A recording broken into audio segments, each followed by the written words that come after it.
Hello students. आज हम जो टॉपिक लेके आए हैं, आज का टॉपिक आपका heating effect of electric current. Previous lecture में मैंने डिस्कशन किया था रेजिस्टेंस ऑफ पैरेलल और उसी पे बेस पे मैंने 2 क्वेश्चन भी कराए थे। आज आपका जो टॉपिक है वो आपका heating effects of electric current है।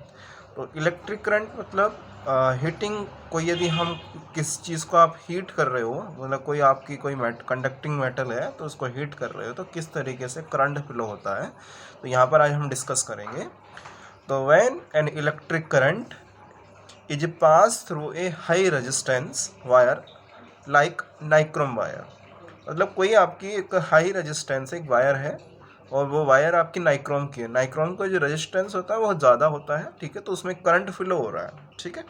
तो then the wire becomes very hot, जो आपकी वायर है वो बहुत गर्म हो जाती है एंड प्रोड्यूस हीट, और हीट प्रोड्यूस करती है। In purely resistive circuits, the source of energy continuously gets dissipated entirely in the form of heat। तो कंटिन्यूसली क्या होता है, आपकी जो सोर्स ऑफ एनर्जी है वो आपकी डेसिपेट होनी शुरू हो जाती है, और किस फॉर्म में है आपकी डेसिपेट हो रही है, आपकी हीट फॉर्म में। और इस प्रोसेस को क्या बोलते हैं हम, heating effect of electric current बोलते हैं। तो this is called the heating effect of electric current. मतलब क्या हुआ, जैसे कोई आपने वायर की बात करी यहाँ पर, नाइक्रोम वायर, उसका जो रेजिस्टेंस होता है वो ज़्यादा होता है। तो जब उसमें कंटिन्यूसली आप उसको मतलब कि करंट फ्लो कराते रहोगे उसमें कंटिन्यूसली, तो क्या हो जाएगा, काफ़ी ज़्यादा वो हॉट हो जाएगी और हॉट होने से उससे हीट प्रोड्यूस होनी चलेगी। तो वो जो आपकी जो एनर्जी है वो आपकी चेंज हो रही है किसमें, हीट एनर्जी, मतलब इलेक्ट्रिकल एनर्जी और आपकी कन्वर्ट हो रही है वो आपकी हीट एनर्जी में कन्वर्ट हो रही है। और इसी प्रोसेस को हम क्या बोलते हैं, heating effect of electric current कहते हैं। जैसे एग्जांपल, इलेक्ट्रिक हीटर और इलेक्ट्रिक आयरन। इलेक्ट्रिक हीटर जैसे आपकी electrical energy converted into the heat energy, और इलेक्ट्रिक आयरन जैसे converted electrical energy converted into heat energy. तो दोनों एग्जाम्पल जो हैं वो आपके heating effect of electric current के हैं। इससे से हम एक फार्मूला फाइंड आउट कर लेते हैं कि आपका हीट के लिए फार्मूला आता है। तो calculation of heat generated in a conductor, मतलब हीट जनरेट होती है कंडक्टर में, तो क्या आपका फार्मूला आता है। तो क्या होगा, तो इसमें कोई करंट फ्लो हो रहा होगा, मतलब जो आप लेके चल रहे थे उसका कोई रेजिस्टेंस आपका आर होगा, और इलेक्ट्रिक चार्ज मतलब क्यू आपका जो फ्लो हो रहा है against the potential difference V. तो आप यही चीज़ लिखोगे, when the current I flow through a wire of resistance R when an electric charge Q move against a potential difference B। मतलब क्या है, जो करंट है वो आपका I फ्लो हो रहा है और वायर में, और जो वायर का जो रेजिस्टेंस है वो आपका R है, और इलेक्ट्रिक चार्ज जो होंगे वो आपकी अपोजिट डायरेक्शन, क्योंकि चार्ज जो है अपोजिट डायरेक्शन में मूव करेंगे, या पोटेंशियल डिफरेंस भी, क्योंकि चार्ज पोटेंशियल डिफरेंस एक प्लस का साइन होता है, एक माइनस का पोटेंशियल डिफरेंस। तो जो प्लस इलेक्ट्रिक चार्ज जो है वो माइनस वाले तो प्लस लेट के आने की कोशिश करेंगे और माइनस वाले प्लस की हो, तो इसलिए against a potential difference V.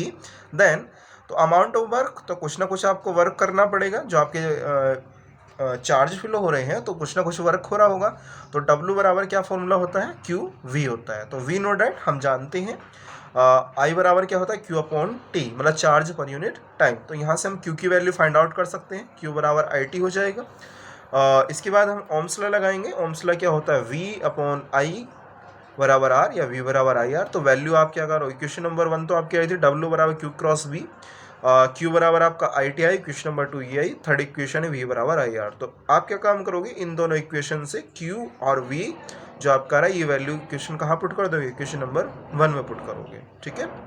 तो आप लिखोगे put the value Q and V in equation 1। तो W बराबर क्यू की वैल्यू आप यहाँ पर पुट करोगे आई क्रॉस वी, और v की वैल्यू आई आर, ये वैल्यू पुट कर दी। तो आपका क्या होगा, W बराबर आई स्क्वायर आई टी। तो ये आपका एक्सप्रेशन आया, ये आपका जो एनर्जी के लिए एक्सप्रेशन है, लेकिन ये जो वर्क है, यही जो वर्क कन्वर्ट होगा, यही आपका हीट एनर्जी में कन्वर्ट होगा।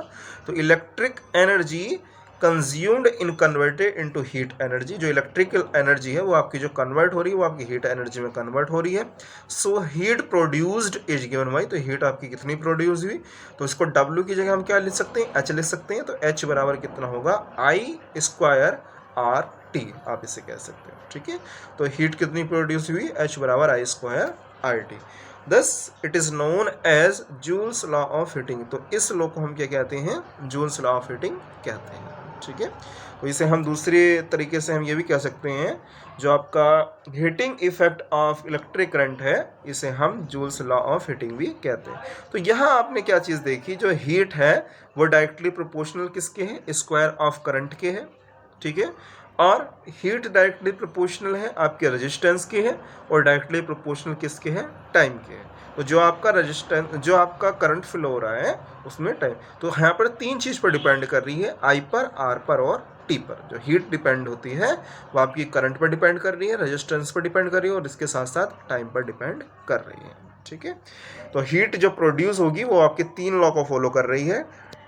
फर्स्ट लॉ क्या है, कि directly proportional square of current, directly proportional of resistance, और directly proportional to the time for which the current flow through the resistor, ठीक है।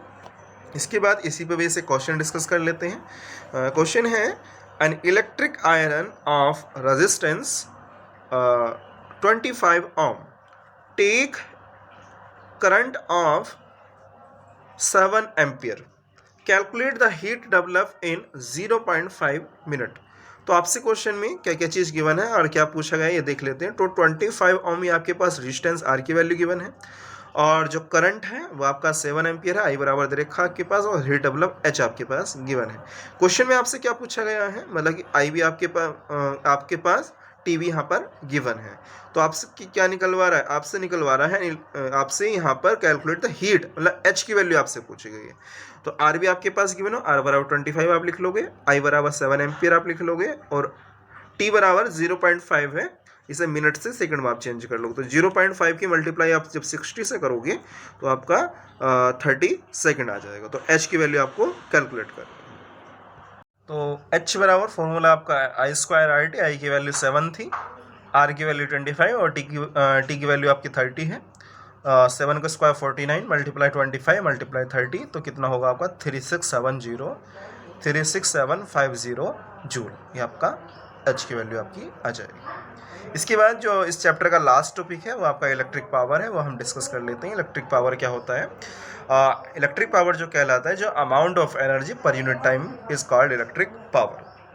तो it is defined as the amount of electric energy consumed in a circuit per unit time. मान लीजिए जो आपका amount of energy है वो आपकी W है, और कितने सेकंड में कंज्यूम हो रही है, T सेकंड में कंज्यूम हो रही है।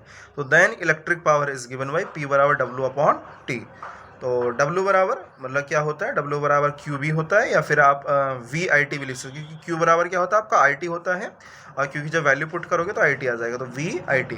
तो एक आपकी जो फॉर्म बनी, P बराबर आप वैल्यू यहाँ पर पुट करोगे VIT/T, तो T से T कैंसिल हो जाएगा, तो जो पावर जो बना वो आपकी जो I P बराबर VI, एक फॉर्म आ गई आपके पास, ठीक है।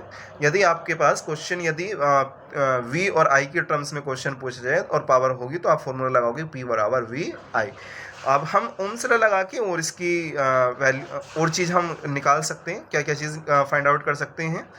यहाँ तो ये जो पावर है ये आपकी V और I के टर्म में है, हम I और R के टर्म में भी कैलकुलेट कर सकते हैं और V और R के टर्म में भी कैलकुलेट कर सकते हैं।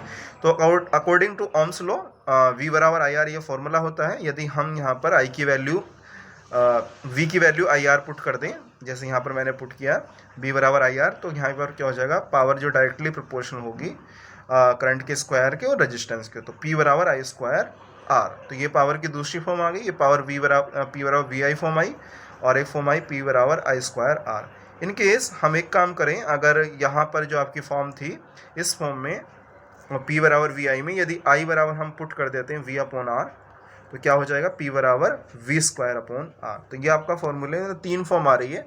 तो VI के लिए यदि फॉर्म आती है तो पावर का फॉर्मूला आप ये लगाओगे, यदि I और R में गिवन है तो P बराबर I² R लगाओगे, और यदि V और R में गिवन है तो P बराबर V²/R लगाओगे, ठीक है। तो यहाँ पर पावर की SI यूनिट होती है, the SI unit of electric power is what, इसे आप कैपिटल W से डिनोट करते हैं, ठीक है। और 1 वाट क्या होता है, 1 वाट क्या हो सकता है, तो जिसमें यदि P बराबर W/T ये फॉर्मूला होता है, तो यदि आपका करंट उसमें 1 एम्पियर फ्लो हो सर्किट में और 1 वोल्ट आपका पोटेंशियल डिफरेंस, तो आप चाहे यहाँ से भी निकाल सकते हैं कि 1 वाट कितना होगा। यदि आपका यहाँ पर जो करंट हो 1 एम्पियर हो और जो पोटेंशियल डिफरेंस हो आपका 1 वोल्ट है, तो अगर इतना है तो आपकी जो पावर होगी वो क्या कहलाएगी, आपकी 1 वाट कहलाएगी, ठीक है। तो आप कह सकते हो if 1 ampere current flows through a circuit, यदि 1 एम्पियर करंट आपका फ्लो हो रहा है हैविंग 1 वोल्ट पोटेंशियल डिफरेंस, और जो पोटेंशियल डिफरेंस है वो 1 वोल्ट है, इसे हम 1 वाट कहते हैं। तो 1 वाट बराबर कितना हो गया, 1 वोल्ट मल्टीप्लाई बाई 1 एम्पियर, तो 1 वाट बराबर 1 W बराबर 1 VA, आप इसे इस तरीके से लिख सकते हो। तो 1 वाट किसके इक्वल होता है, 1 वाट इक्वल होता है 1 वोल्ट एम्पियर के इक्वल होता है, ठीक है। तो आपका जो चैप्टर इलेक्ट्रिसिटी है वो आज आपका फिनिश हो गया है। बस आपके NCERT टेक्स्ट बुक के क्वेश्चंस रह रहे हैं, वो आप ट्राई करने की कोशिश करें। Thank you.